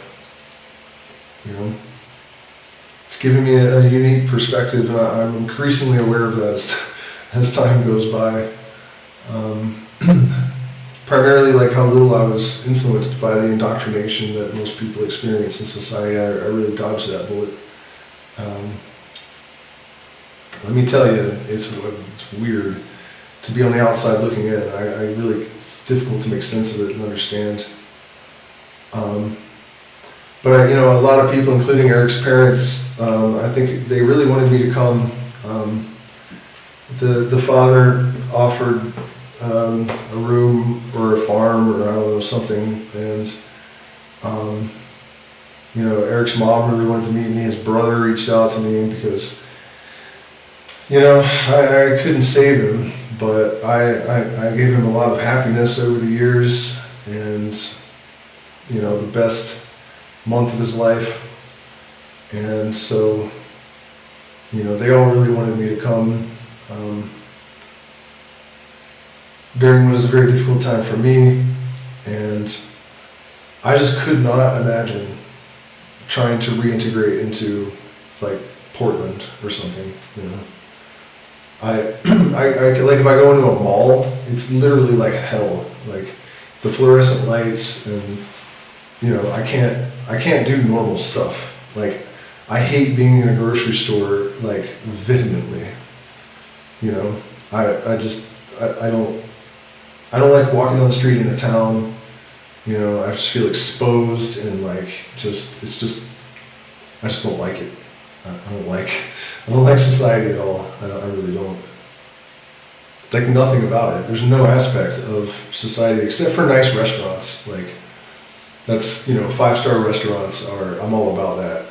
But that's the only thing that I can think of I don't want to go to the club. I don't want to go to a bar. I don't want to go to the fucking mall. You know, I don't want to do any of those things. Oh wow, the chat kept. Yeah, you know. So the way I see this, I'm kind of like staging the reintegration into maybe the United States, because I think it just would have been too much of a shock if I had just gone directly from the jungle back to the U.S. in a major city. I would have just been so depressed. So it's good that I made this little detour, like thousands of miles. But it's cool, you know, there's ruins behind my house and it's beautiful. There's snow-capped mountains around. And,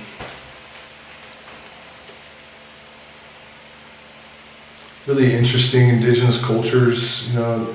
The women, the little tiny women, they have these top hats and they wear them sideways. They look all gangster. It's hilarious, you know, but they're all, you know, considerably, you know, they're just as wide as they are tall, and they all have braids that are like tied together in the back, and then the sideways top hats. And they're very, very stoic all the time, but then if you get them talking, some of them are like really, you know, upbeat and like kind of funny. Very interesting culture here. Yeah, you should come to Peru, man. I would love to see you again. It'd be great to have some friendly company. It is, you know, weirdly lonely because I had my partner at my side every day for the last 6 years because I work online and I was always home, and everywhere we went, you know, we just, in fact, before we were together, it was the strangest thing because I saw her in that coffee shop and I heard Pachamama say, "She will have your babies." And I was like, yeah, right. She's like 15 years younger than me. And like, you know, it just does not even look like she ever, that's totally two different worlds. I didn't take it seriously at all. And then every day following that, I was sitting on the curb in front of this coffee shop and I looked and there she was. She didn't say shit. She just was sitting there beside me. And I was like, what the hell? What? And I tried to kind of talk to her and she seemed like she didn't really want to talk to me. So I thought, well, she just needs somewhere to sit. It's not about me. So I just left. And then I go to a party and I'm sitting on the steps again and I look beside me and there she is again. And I'm like, she is doing this on purpose. And I try to talk to her, she didn't want to talk to me. So I get up and walk around, she follows me. Try to talk to her, she still doesn't want to talk to me. She's like just kind of like standoffish and almost hostile, you know? But everywhere I went, she just appeared beside me. And then just like wherever I went, she went with me. And you know, now that I think about it, it never really changed much. It was just like, we were just like energetically bound to each other or something, you know? And then my son came along, and so now the silence in the house and stuff is like, you know, it can really get to me. Feeling of being haunted. I'll go walking around town and in my mind's eye I can see where they would be, you know, around me, and it's a really uncomfortable period. I wouldn't wish this on anyone. Yeah, mid-May, I'm hoping, you know, I think I can fully pull myself together by mid-May, and people are inquiring. So if you're interested in coming to PSOC, the focus will probably be on Wachuma. We have a lot of world-class Wachuma shamans here. This is the place for that. So one of the things I'm doing tomorrow is kind of filtering through, you know, who is going to be my ally in this project. And then we are going to, somebody told me, hold on, let me see, like, somebody told me the jungle's not as close as I thought, which would be a bummer. Let's see, PSOC to jungle.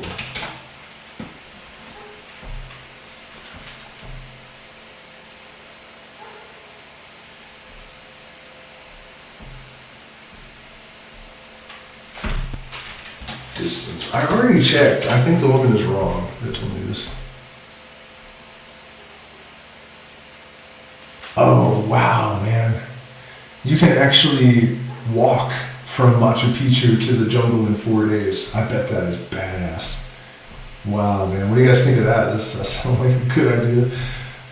3 days, 3 to 4 hours of downhill river rafting from Machu Picchu to the jungle.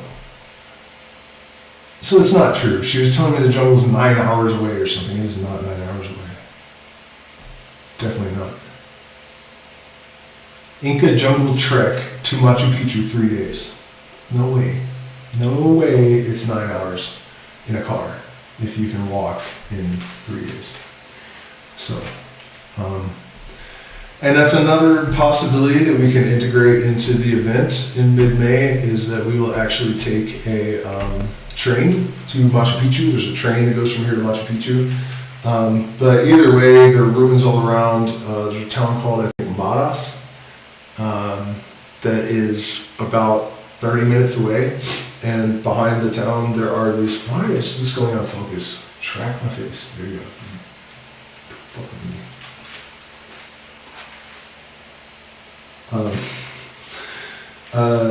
Yeah, so concentric circles made of stones. And I'm really interested in this pattern for a number of reasons. One of the things I'm looking for is things that tie traditions together. Because there are a lot of things we know, right? Like every single shamanic tradition, you cast a circle. Before you start like an ayahuasca ceremony, it's a circle. If it's the druids, it's a circle. If it's the Western mystery tradition, it's a circle. If it's the Western occult tradition, there's a circle. Always a circle, and it always has the same purpose. The perimeter defines the space that you're managing the energy in, and you do not let things outside of the circle's perimeter inside of the circle. So, no matter what tradition, there's that. Almost every tradition that I'm aware of, maybe every single one, acknowledge the 4 directions at some point in almost every ceremony. What else? Because it's not just the 4 directions. The 4 directions aren't really directions, obviously. It's arbitrary. The elements are not really the elements that, the earth is not dirt. You know what I mean? Water is not like physical water. These are much more subtle qualities of, actual elements. For example, when you apply great heat to metal and it drips like water, that is more along the lines of what these elements are than when we're talking about them in a ritual context. Right? So the 4 elements, the 4 forces of physics, the 4 fundamental forces of physics, the 4 archangels, all of these things are what we are referencing. And then also, turning to the left generally means sorcery, bruja, self-serving, black hat, magician type sorcery. Turning to the right is a white hat healer. Doesn't matter whether you're in a Masonic lodge or the jungles of Borneo or wherever. So there are all these weird consistencies. There's even stranger things, like the Mercury Thoth is what is the word? Psychopomp. So it helps people to transition to the other world. In both Egypt and in Mexico, there are like motes of mercury around some of the tombs to help to. So the metal that we call mercury has the same function as the mercury in the myth of the Greeks and in Mexico. The metal, there's some weird relationship there. You can't say there isn't, but it's like almost difficult to articulate. So basically what I'm getting at is I'm looking for more of that. This invisible thread that weaves through all of these cultures and practices. And I'm quite certain that, for example, I will find the symbol of the Philosopher's Stone in other cultures. It's got to be, because the symbolism is so fundamental to certain types of wisdom. So, stuff like that. I'm going to definitely be scouring the carvings, and I actually have a date with a expert next week to go out into the ruins. So I'm going to have, it's going to be legit, like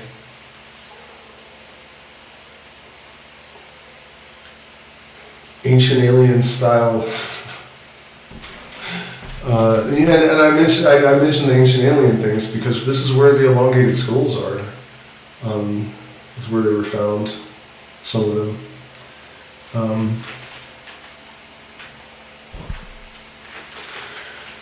Yeah, I mean, all the details are pretty much there. Mid-May, I'm going to try to do it for my birthday because I kind of see this event as, in a sense, it's the culmination of my life up to this point, So for sure, May 14th, probably for 1 month max, and then you can come for any. That's the way I've always done it. That you can come for whatever period, like within a month time frame. Pretty casual, and then there's also the possibility of just working one-on-one. I like to do that with people. So. And, we have this unusual circumstance of having these plant medicine mystery school people everywhere here, which is weird. It's really strange. I mean, I guess it makes sense that if those people are going to be anywhere, it would probably be here, right? So, I mean, the energy of this place, I think it's like on the level with the pyramids, in a slightly different kind of way. It's not as maybe as like, mega, it's like it's more spread out and a little bit more subtle, but it's like that. When I first arrived here and got out of the taxi, I was tingling from head to toe, and people are just different here. They're much more happy and friendly, and maybe it's because there's more money, but when you go by the shops and the market and stuff, if you don't want to buy something from a merchant, they'll still be helpful, which isn't necessarily the case in a lot of other places. So there's a lot of friendliness that seems pretty genuine, and a lot of really interesting people. Of course, we have plenty of that like new agey, corny, plastic spirituality. People that have just managed to monetize absolute garbage. And I think most of them even mean well. They just don't know any better. But I do feel like we actually have a higher than you would expect percentage of like really solid scholars of mysteries and plant medicine and stuff. And,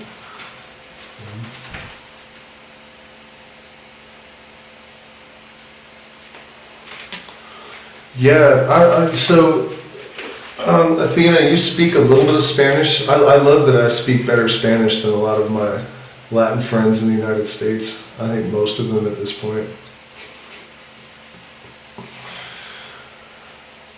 That cracks me up.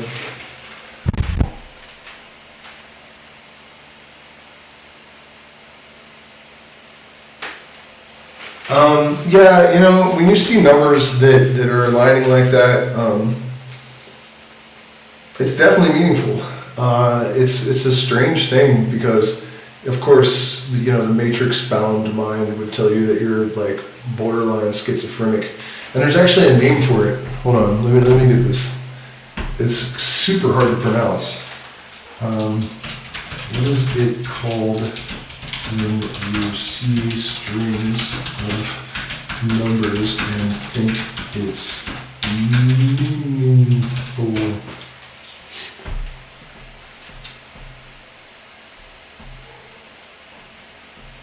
Oh, it's not coming up.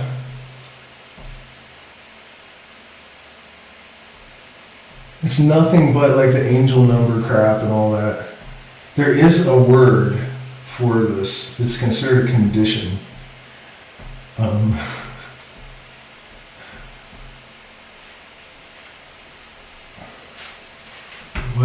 Hold on, let me see if I can get it. What is the condition? Maybe one of you guys can find it faster. I don't know, pop it in the chat if you see it. Pareidolia, I can't even say it without a Spanish accent. Pareidolia.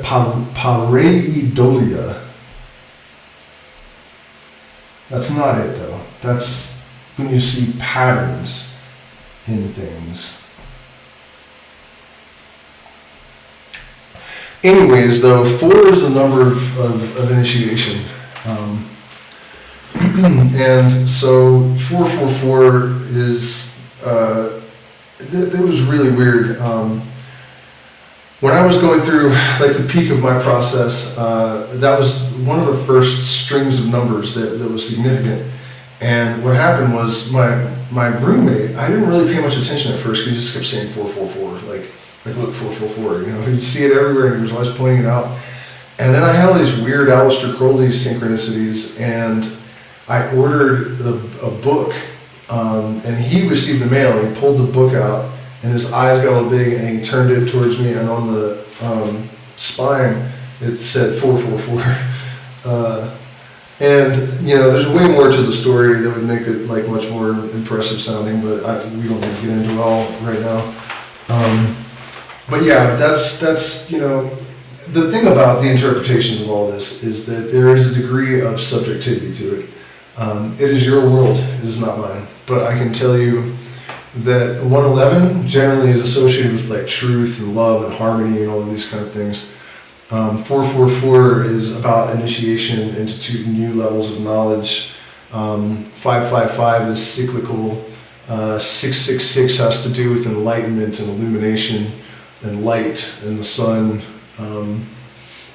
And 777 is not the best premonition. It's definitely, 7s are kind of scary.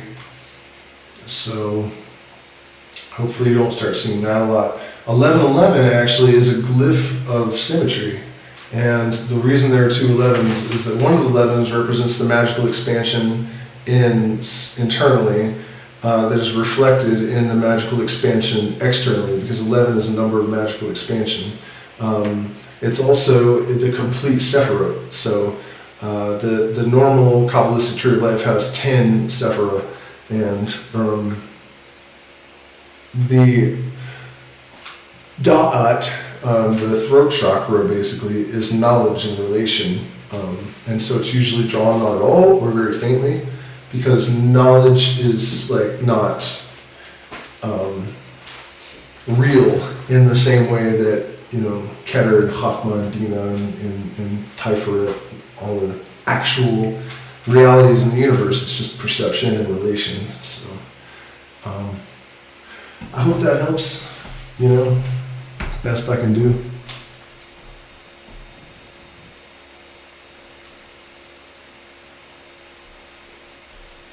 So yeah, I mean, if it was me and I was seeing that number a lot, I would like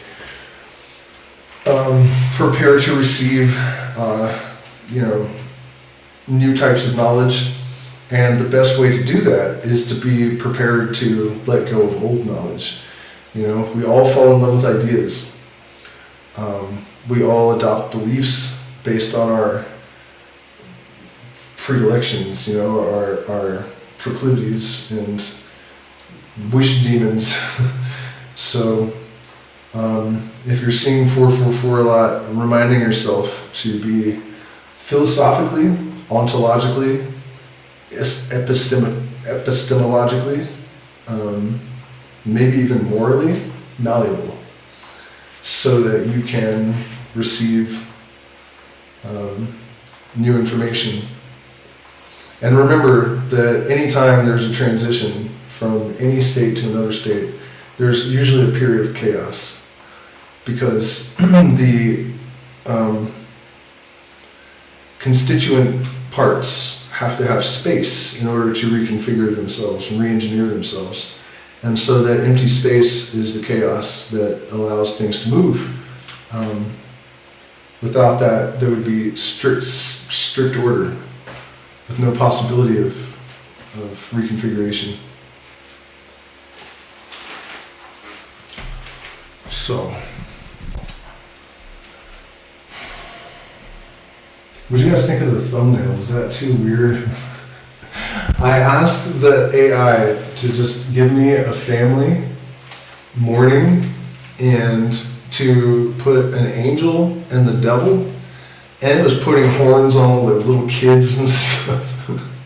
And it would have like bodies coming up out of the grave, like all bloody, and I mean, it was insane. It was insane, man. The images that AI gave me when I just asked for a family mourning around a grave, it went ballistic. All right, so I mean, I still have time. We're basically through the suicide stories. But I have a little bit more time, so if you guys have anything that you'd like me to riff about. It's not every day that you get to talk to the fastest crab in Minnesota.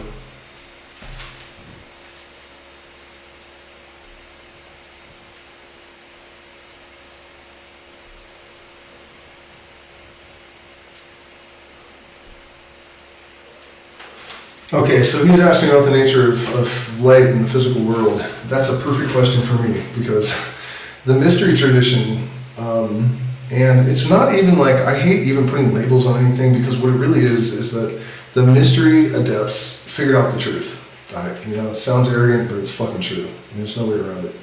It's not even that hard either, which is like mind-blowing. The truth is like right in front of your face your whole life, all of it. And, all of it that can be known, at least, with any degree of certainty. And so, a lot of people say that the quintessence, the fifth element, is spirit, but it's not. It's light. And there's no difference between spirit and light, because light is the source of our consciousness, Do I have any old photos of me? No. Nope. I have no pictures of my mother. I have no pictures of my brother. I have no pictures of me as a child. I don't, no tengo nada. No tengo nada. Okay,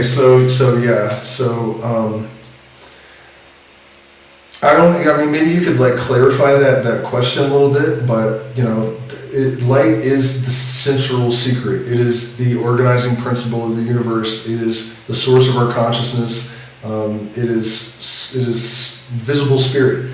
I mean, if you think about it, all the descriptions of spirit or God in all of the traditions all over the world, pretty much, it's eternal, unchanging, right? Photons are believed to be eternal. They do not disappear. They never run. They exist forever. The minimum age is considered to be 1 billion years, but it's possible that they're eternal. And at the speed of light, there is no time, so they're changeless. They're eternal. It's the writing's on the fucking wall.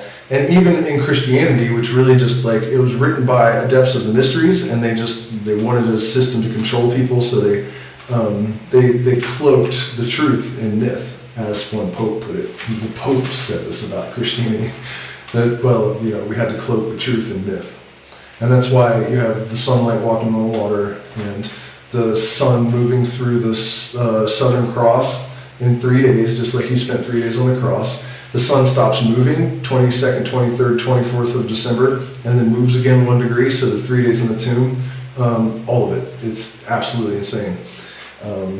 I could go even further with the craziness that is so blatantly spelled out in the Bible that people just somehow, I don't know how they miss it, but they do. But there are only two things in the universe. Two. Void and light. And in the electromagnetic field is basically light. Matter, this table here, is light in a standing wave. And then you have the actual, light that's illuminating shit. So, if God is the all, and God is eternal, changeless, formless, I am the light.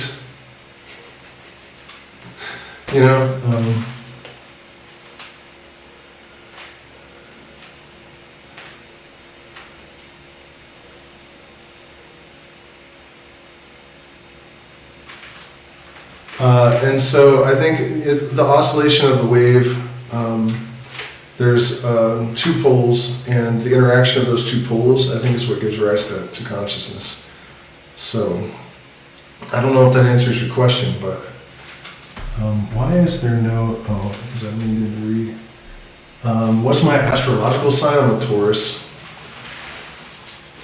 Of course. Where's everybody going, man? People dropping off? Is it getting late somewhere or something? Gara Bikrait. I haven't seen that name in the chat in a while. Man, it's too bad that this one turned on at like an hour into the... I don't understand why that happened. Yeah, is a mess with people? What is a mess with people?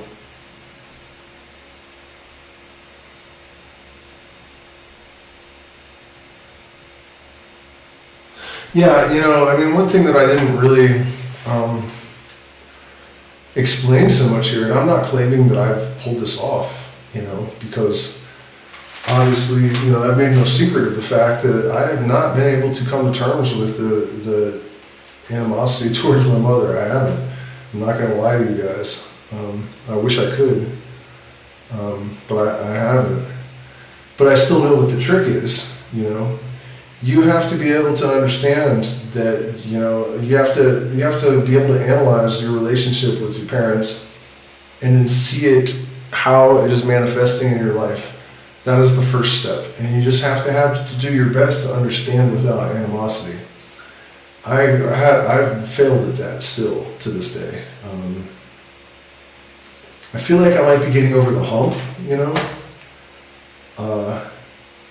But again, I can see where that influence manifested and contributed to the only relationship I've ever cared about falling apart. So it's a very difficult thing, depending on the extent of it. I really do envy people that had like good parents, because it shouldn't have been this hard for me, But it's still, to this day, it's wild when I see people that are like close to their mom and the way their mom treats them, the way they treat their mom and stuff, and I'm like, wow, that is nothing like what happened in my, you know what I mean? Like, it's not, and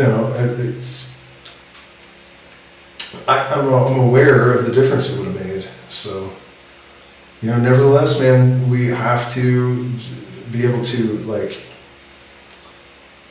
harvest the understanding, and just do our best. You have to look at it. A lot of people are so indoctrinated with this idea that you just have to love your parents no matter what. It's not true. It's not true. It's not good. That you have to honor your parents no matter what. How many people out there are Nazis or have some kind of evil belief system because they believe they're supposed to honor their father? You know what I mean?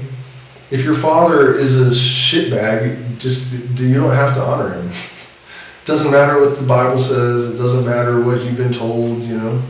It's okay. You don't have to hate anyone, but you certainly have to give yourself permission to see things as they are and respond appropriately. Have I drank recently? Like, drank what? Like, alcohol? The first 2 days I split up with my partner, yeah, I drank alcohol. But then I realized, like, no, man, if you let this pull you down, you'll never get up again. So I nipped that in the butt right away. And if you mean ayahuasca or San Pedro, no, I haven't, but I do intend to.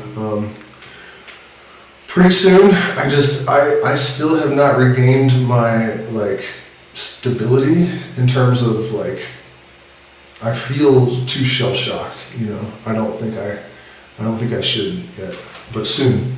I might take a small dose of San Pedro sometime soon, but man, it's difficult to drink San Pedro without a partner, because for me anyways, it's a very powerful aphrodisiac, so it's kind of hard to imagine drinking San Pedro without that recourse at the end of the experience.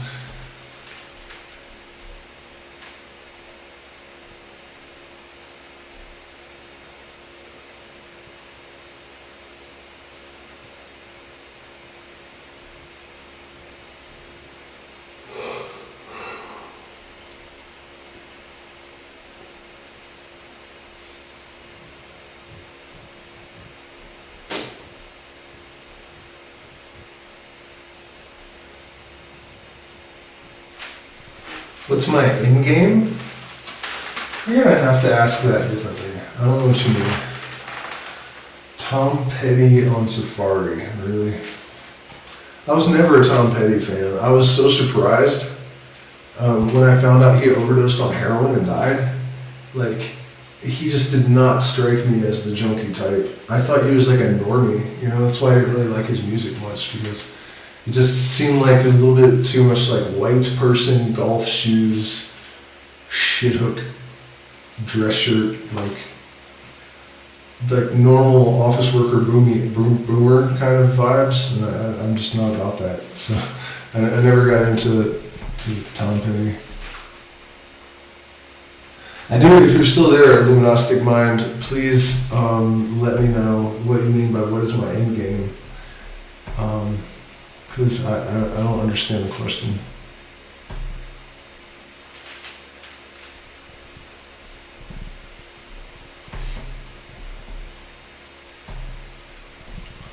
Do not understand the question.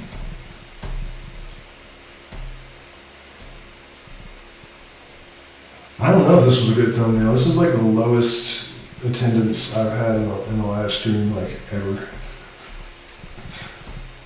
I mean, who wants to think about this depressing shit, right? Does that mean you're gone, Illuminastic Mind, that you're not answering me about this in-game thing? It seems like an interesting question, but I don't know what the fuck you're talking about. Here, let's see. Maybe Google can explain to me what is my in-game.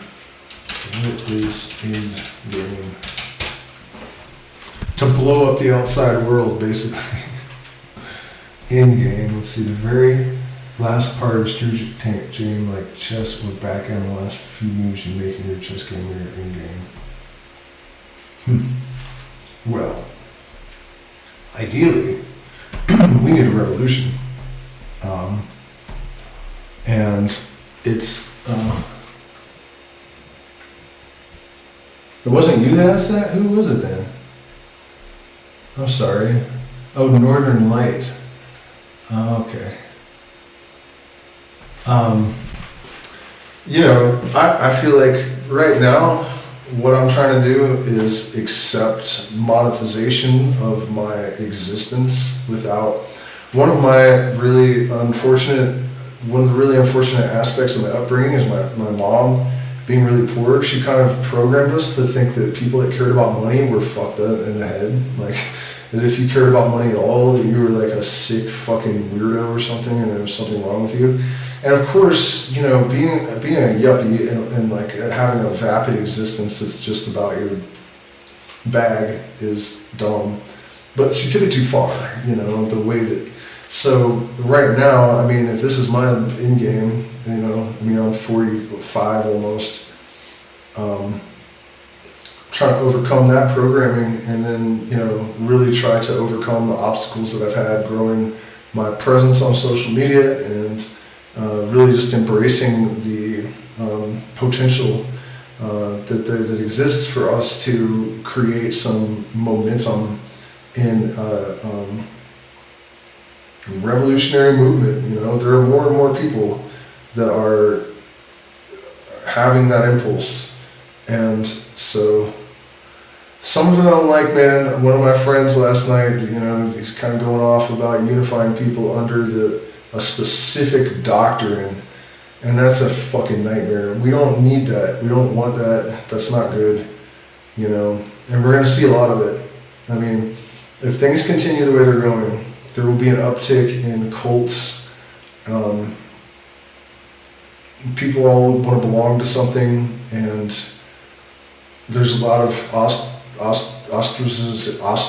ostracizing and alienating of people happening right now, There's a lot of people that are afraid, so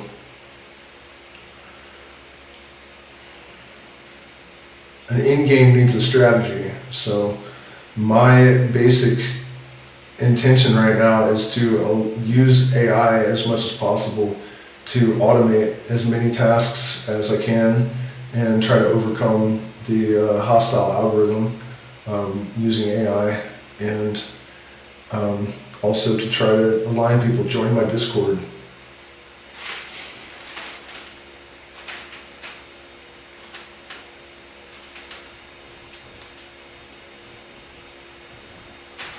What is my purpose in life? My purpose in life is to do what I do on YouTube, really. I guess when I was a small child, I was just born like a little mystic, I remember being like 6 or something, and I saw a grasshopper, and this voice in my head was like, before it's all said and done, you will have lived an entire lifetime from the point of view of everything that lives, every single ant, every single grasshopper, every human being, every blade of grass, and now, of course, I realize that's completely insane for, a little kid that young to be thinking about stuff, but that's all I thought of. That's how, all the time, since as long as I can remember.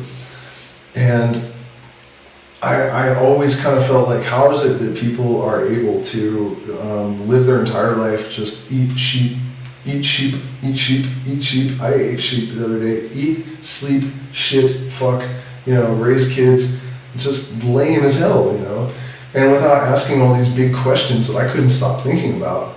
And then when I started going to school, and I realized like they were all brainwashed by Christianity, and kids were telling me on the playground that because I didn't believe in Jesus, I was just by default a devil worshiper. And even in 2nd grade, I had the presence of mind to say, no, I don't believe in the whole religion, therefore I don't believe in the devil. No, my daddy says if you don't believe in Jesus, then you're automatically a devil worshiper. So I started to assess the situation pretty clearly, pretty quickly, that the religions and the politics had trapped people in these sort of delusional walking sleep, and I wanted to snap them out of it because I could see how much human potential we were losing because of it.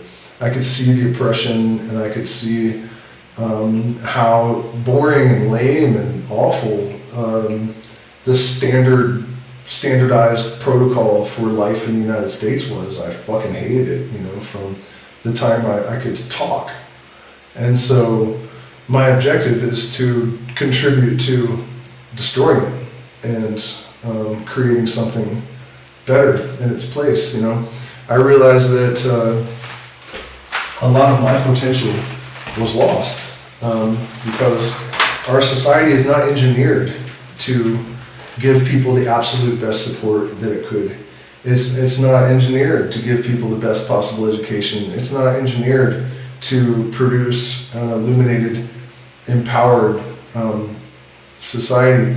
And if my parents hadn't been ignorant of psychology and, if the system was engineered properly, which isn't that hard to do, so much human potential, including my own, would not be lost.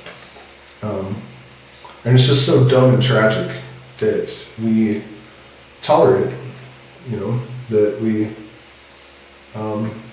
it's actually getting worse and worse, more and more human potential is squandered as the days go by. So I say, fuck that. Let's grab the bull by the horns, kick it in the fucking teeth, climb on its back, make it our bitch.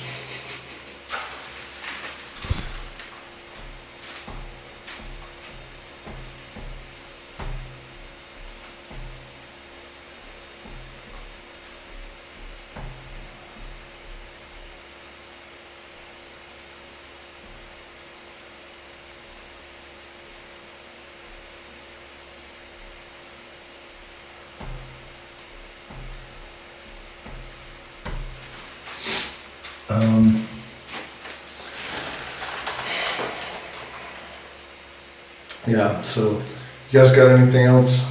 I'll give you a minute to think about it, and then I gotta clean all this stuff up and pack it away for tomorrow.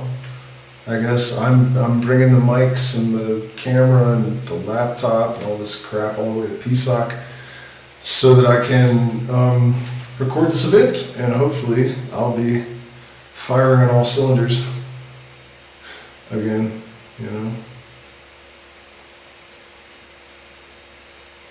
Or at least a couple of them will be firing. Alright, going once, going twice.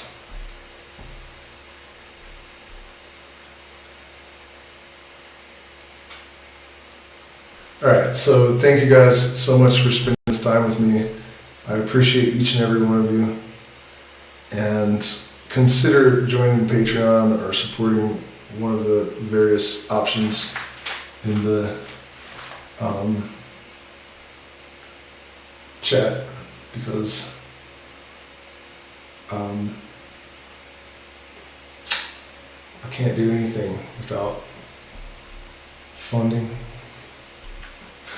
So I'm obviously deliriously tired, and I need to be fresh for tomorrow. So thank you guys so much. Para todo, and hasta luego.